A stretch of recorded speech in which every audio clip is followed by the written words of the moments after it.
Hello, my name's Audrey Scanlan. I'm the Bishop of the Episcopal Diocese of Central Pennsylvania, coming to you today on Friday, April 8th in the year 2022.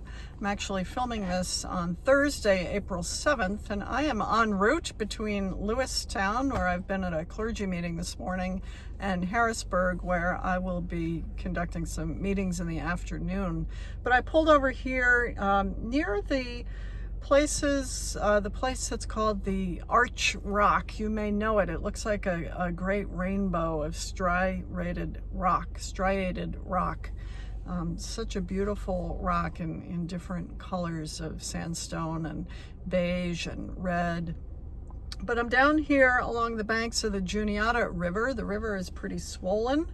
It's been raining overnight and all morning. If it stops raining, I can get out of my car and show you the river because it's really quite something. But this is a boat launch area where I pulled over to eat my lunch and to make my video before I continue on my way.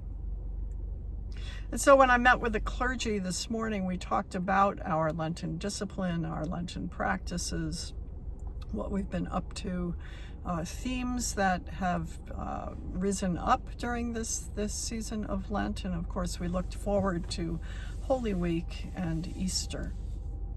As I pulled into town, into Lewistown, there's a non-denominational church, a small church on the side of the road, and it has a sign out front. You know how they change the messages every week, and the sign on this church said, "Today you are one step closer.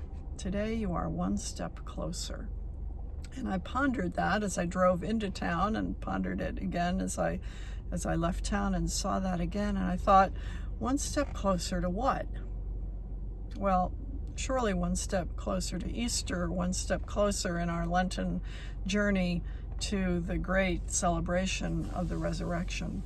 And I've been thinking about the Friday videos that we've been sharing and last night's special Facebook Live event on racial reconciliation. And we have talked through some difficult topics. We've talked about creation care. We've talked about the war in Ukraine. We've talked about racial reconciliation. We've talked about division in our families. We've talked about division in our country, division across our globe.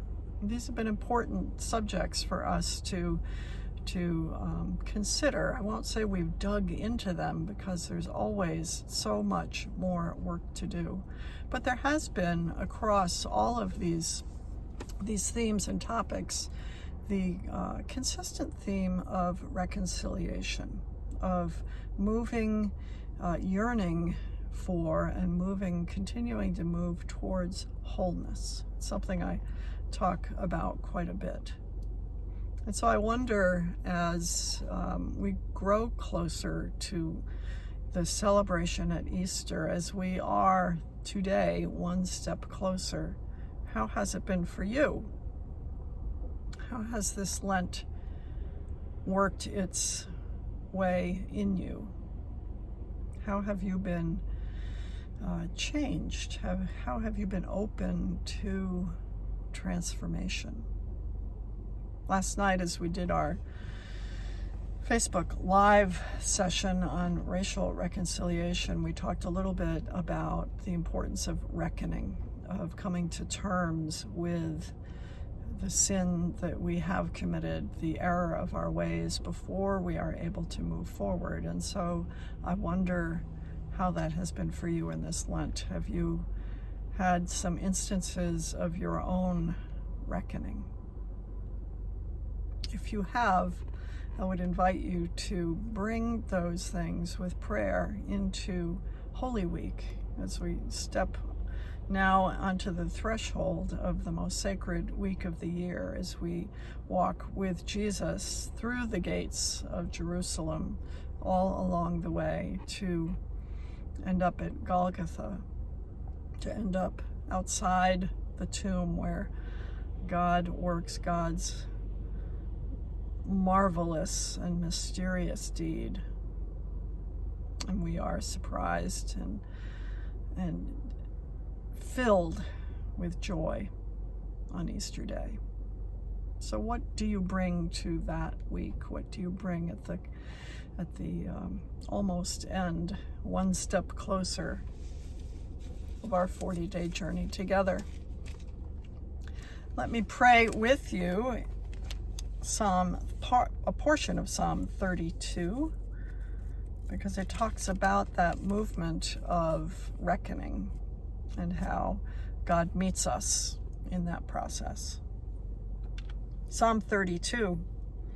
Happy are they whose transgressions are forgiven and whose sin is put away. Happy are they to whom the Lord imputes no guilt and in whose spirit there is no guile.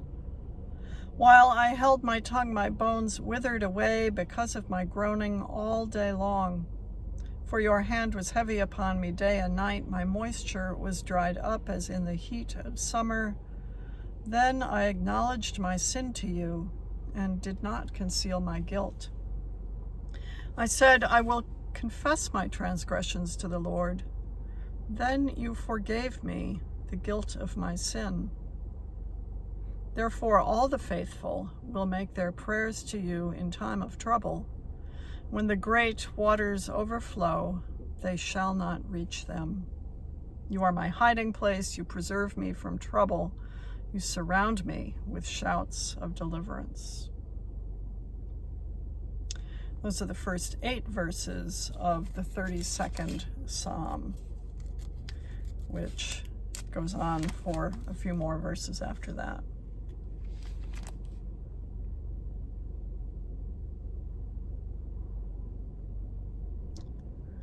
Therefore, all of the faithful will make their prayers to you in time of trouble. When the great waters overflow, they shall not reach them. As I finish this video, let me take you outside and see the great waters, which are not yet overflowing, but may anytime soon. There's a lady passing by me in her car. She's probably wondering what I'm doing here. But I'm going to take you out of the car with me to see this amazing river as it does its thing. Hold on. Here we go.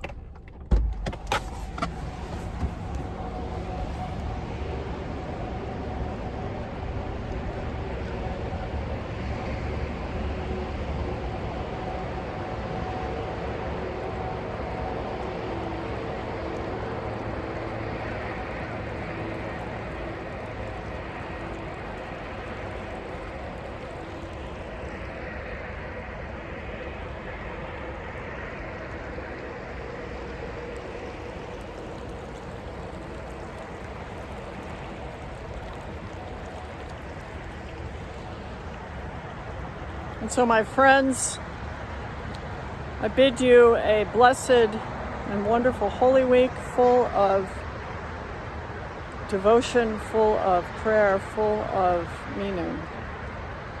And until I see you again, may God richly bless you, guide you, and keep you always.